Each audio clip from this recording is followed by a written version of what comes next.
Hi everyone, creative दिशा channel में आप सभी का स्वागत है। आज के वीडियो में हम भारतीय राज्य व्यवस्था एवं शासन और संविधान की वीडियो सीरीज में बात करेंगे संविधान की उद्देशिका की। तो दोस्तों, पंडित जवाहरलाल नेहरू द्वारा संविधान सभा में 13 दिसंबर 1946 को उद्देश्य प्रस्ताव प्रस्तुत किया गया था। 22 जनवरी 1947 को उद्देश्य प्रस्ताव को संविधान सभा द्वारा अंगीकार किया गया। उद्देश्य प्रस्ताव को ही परिवर्तित करके संविधान की प्रस्तावना या उद्देशिका बना दिया गया। 42वें संविधान संशोधन अधिनियम 1976 द्वारा उद्देशिका में समाजवादी, पंथ निरपेक्ष और अखंडता शब्द को जोड़ा गया। चलिए आगे बढ़ते हैं और अब हम बात करते हैं उद्देशिका से जुड़े कुछ इंपॉर्टेंट क्वेश्चंस की। चलिए शुरू करते हैं और सबसे पहला क्वेश्चन देखते हैं। भारतीय गणतंत्र की 26/1/1950 को सही संवैधानिक वस्तुस्थिति क्या थी जब संविधान लागू किया गया था? अब इसके ऑप्शंस हैं: लोकतंत्रात्मक गणतंत्र, संपूर्ण प्रभुत्व संपन्न धर्मनिरपेक्ष लोकतंत्रात्मक गणराज्य, संपूर्ण प्रभुत्व संपन्न लोकतंत्रात्मक गणराज्य, या इनमें से कोई नहीं। तो दोस्तों, इस क्वेश्चन का आंसर है संपूर्ण प्रभुत्व संपन्न लोकतंत्रात्मक गणराज्य। 26 जनवरी 1950 को भारतीय गणतंत्र की संवैधानिक वस्तुस्थिति भारतीय संविधान की तत्कालीन उद्देशिका के अनुसार संपूर्ण प्रभुत्व संपन्न लोकतंत्रात्मक गणराज्य की थी। समाजवादी, पंथ निरपेक्ष और अखंडता शब्द इसमें 42वें संविधान संशोधन 1976 की धारा 2 के तहत जोड़े गए थे। आगे बढ़ते हुए अगला क्वेश्चन है, भारत के संविधान के निर्माताओं का मत निम्नलिखित में से किसमें प्रतिबिंबित होता है? इसके ऑप्शंस हैं: उद्देशिका, मूल अधिकार, राज्य की नीति के निदेशक तत्व या मूल कर्तव्य। तो दोस्तों, इस क्वेश्चन का आंसर है उद्देशिका। भारत के संविधान के निर्माताओं का मत उद्देशिका यानी द प्रियम्बल में प्रतिबिंबित होता है। यह संविधान निर्माताओं की मनस्थिति को समझने की एक कुंजी है। यह संविधान निर्माताओं के सिद्धांतों को प्रदर्शित करता है। संविधान की प्रस्तावना ने देश की नियति को आकार देने में प्रमुख भूमिका निभाई है। 13 दिसंबर 1946 को संविधान सभा के समक्ष जवाहरलाल नेहरू द्वारा प्रस्तुत उद्देश्य प्रस्ताव को 22 जनवरी 1947 को पारित किया गया था। इसे ही परिवर्तित करके संविधान की प्रस्तावना के रूप में स्वीकार कर लिया गया। आगे बढ़ते हुए अगला क्वेश्चन है, संविधान में हमारे राष्ट्र का उल्लेख इनमें से किन नामों से किया गया है? इसके ऑप्शंस हैं: भारत तथा इंडिया, केवल भारत, हिंदुस्तान तथा इंडिया या भारत, हिंदुस्तान तथा इंडिया। तो दोस्तों, इस क्वेश्चन का आंसर है भारत तथा इंडिया। संविधान में हमारे राष्ट्र का उल्लेख 2 नामों से किया गया है, जो है भारत और इंडिया। अनुच्छेद 1 उल्लेख करता है कि भारत अर्थात इंडिया राज्यों का संघ होगा। मतलब India that is Bharat shall be a union of states।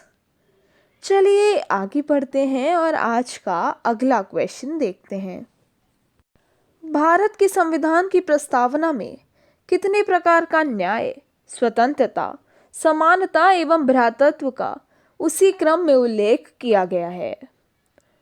तो दोस्तों, इसका आंसर है 3, 5, 2 और 1।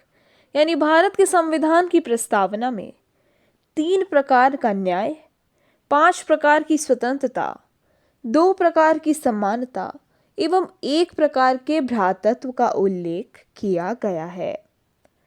आगे बढ़ते हुए अगला क्वेश्चन है, भारतीय संविधान की प्रस्तावना में निम्नलिखित में से किस स्वतंत्रता का वर्णन नहीं है? इसके ऑप्शंस हैं: विचार की स्वतंत्रता, विचार प्रकट करने की स्वतंत्रता, विश्वास की स्वतंत्रता या आर्थिक स्वतंत्रता। तो दोस्तों, इस क्वेश्चन का आंसर है आर्थिक स्वतंत्रता। भारतीय संविधान की प्रस्तावना में सामाजिक, आर्थिक और राजनीतिक न्याय, विचार, अभिव्यक्ति, विश्वास, धर्म और उपासना की स्वतंत्रता, प्रतिष्ठा और अवसर की समानता का वर्णन तो है, परंतु आर्थिक स्वतंत्रता का इसमें उल्लेख नहीं है। चलिए आगे बढ़ते हैं। भारतीय संविधान की प्रस्तावना में भारत को किस रूप में घोषित किया गया है? इसके ऑप्शंस हैं एक सार्वभौम प्रजातांत्रिक गणतंत्र, एक समाजवादी प्रजातांत्रिक गणतंत्र, एक सार्वभौम समाजवादी धर्मनिरपेक्ष प्रजातांत्रिक गणतंत्र या इनमें से कोई नहीं। तो दोस्तों इस क्वेश्चन का आंसर है एक सार्वभौम समाजवादी धर्मनिरपेक्ष प्रजातांत्रिक गणतंत्र। भारतीय संविधान की प्रस्तावना में भारत को एक सार्वभौम समाजवादी पंथ निरपेक्ष लोकतंत्रात्मक गणतंत्र के रूप में घोषित किया गया है। यह देखने लायक है कि भारतीय संविधान में पंथ निरपेक्ष और लोकतंत्रात्मक शब्द का उल्लेख किया गया है, न कि धर्मनिरपेक्ष और प्रजातांत्रिक का। चलिए आगे बढ़ते हैं और अगला क्वेश्चन देखते हैं। भारतीय संविधान की प्रस्तावना में समाजवादी शब्द किस संशोधन के तहत जोड़ा गया? इसके ऑप्शंस हैं 42वां, 44वां, 46वां या 74वां। तो दोस्तों इस क्वेश्चन का आंसर है 42वां। 42वें संविधान संशोधन अधिनियम 1976 द्वारा भारतीय संविधान की प्रस्तावना में समाजवादी, पंथ निरपेक्ष और अखंडता शब्द को जोड़ा गया था। चलिए आगे बढ़ते हैं और अगला क्वेश्चन देखते हैं।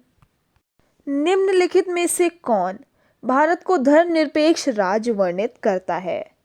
इसके ऑप्शंस हैं मौलिक अधिकार, संविधान की प्रस्तावना, 9वीं अनुसूची या राज्य के नीति निदेशक तत्व। तो दोस्तों इस क्वेश्चन का आंसर है संविधान की प्रस्तावना। संविधान की प्रस्तावना के तहत भारत को पंथ निरपेक्ष राज्य वर्णित किया गया है। यह शब्द संविधान में 42वें संशोधन 1976 से जोड़ा गया है। आगे बढ़ते हुए अगला क्वेश्चन है, संविधान की उद्देशिका के संबंध में निम्न में से कौन से कथन सही हैं? तो इसके ऑप्शंस हैं पंडित नेहरू द्वारा प्रस्तुत ऑब्जेक्टिव प्रस्ताव अंततोगत्वा उद्देशिका बना, इसकी प्रकृति न्याय योग्य यानी जस्टिसिएबल नहीं है, इसका संशोधन नहीं किया जा सकता, या संविधान के विशिष्ट प्रावधानों को यह रद्द यानी ओवरराइड नहीं कर सकता। तो दोस्तों इसका आंसर है 1, 2 और 4। पंडित नेहरू द्वारा 13 दिसंबर 1946 को प्रस्तुत तथा संविधान सभा द्वारा 22 जनवरी 1947 को स्वीकृत ऑब्जेक्टिव प्रस्ताव ही अंततोगत्वा भारतीय संविधान की उद्देशिका बना था। प्रस्तावना का विधिक स्वरूप यह है कि इसे लागू नहीं किया जा सकता, इसकी प्रकृति न्याय योग्य यानी जस्टिसिएबल नहीं है। यद्यपि संविधान के विशिष्ट प्रावधानों को यह ओवरराइड भी नहीं कर सकती, तथापि केशवानंद भारती मामले में सर्वोच्च न्यायालय के अनुसार संविधान की उद्देशिका का उपयोग संविधान के अस्पष्ट क्षेत्रों की व्याख्या करने में किया जा सकता है। उद्देशिका में संशोधन संभव है तथा 42वें संविधान संशोधन द्वारा इसमें समाजवादी, पंथ निरपेक्ष एवं अखंडता शब्द जोड़े गए थे।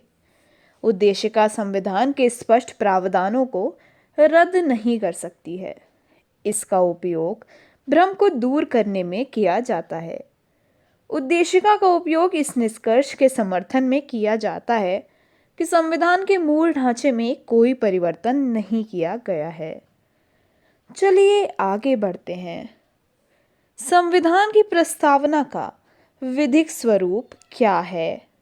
इसके ऑप्शंस हैं यह लागू नहीं किया जा सकता, यह लागू किया जा सकता है, विशेष परिस्थितियों में लागू किया जा सकता है या उनमें से कोई नहीं।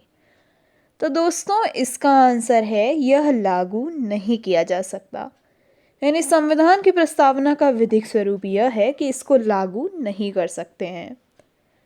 आगे बढ़ते हुए अगला क्वेश्चन है, भारत के संविधान के आमुख का लक्ष्य उसके सभी नागरिकों के लिए क्या सुनिश्चित करना है?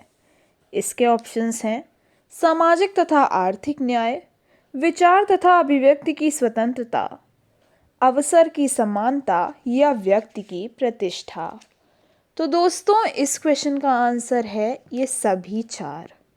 भारत के संविधान के आमुख का लक्ष्य उसके सभी नागरिकों को सामाजिक, आर्थिक और राजनैतिक न्याय, विचार, अभिव्यक्ति, विश्वास, धर्म और उपासना की स्वतंत्रता, प्रतिष्ठा यानी स्टेटस और अवसर की समानता तथा व्यक्ति की गरिमा यानी डिग्निटी सुनिश्चित करना है। यानी इस क्वेश्चन का आंसर है चारों। चलिए आगे बढ़ते हैं और अगला क्वेश्चन देखते हैं। भारत में लौकिक सार्वभौमिकता है क्योंकि संविधान की प्रस्तावना आरंभ होती है प्रजातांत्रिक भारत शब्दों से, जनता के जनतंत्र शब्दों से, जनता के लोकतंत्र शब्दों से या हम भारत के लोक शब्दों से। तो दोस्तों इस क्वेश्चन का आंसर है हम भारत के लोक शब्दों से। भारतीय संविधान की प्रस्तावना हम भारत के लोग यानी we the people of India शब्दों से शुरू होती है। अतः भारत में लौकिक सार्वभौमिकता है। इसका अर्थ है कि जनता सर्वशक्तिमान है और किसी बाह्य सत्ता के अधीन नहीं है। चलिए आगे बढ़ते हैं।